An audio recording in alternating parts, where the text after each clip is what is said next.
ইসলামের জামানায় একজন পুরুষ তার স্ত্রীকে অত্যন্ত ভালোবাসতার, অত্যন্ত সুন্দরী মহিলা।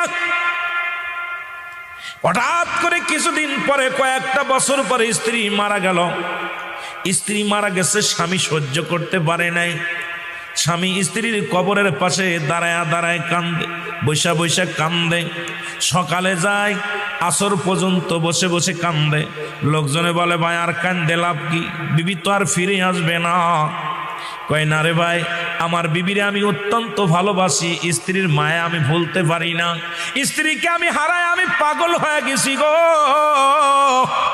এই জন্য আমি স্ত্রীর কবরের পাশে বসে বসে কান্দি। একদিন নয়, দুদিন নয়, মাঝখানে কি রকম কান্না কাটি শুধু। আর একটা বিয়ে সাধু করে না, অন্য মেয়ের দিকেও বাদান আকৃষ্ট হয় নাই, শুধু স্ত্রীর জন্য কান্দে।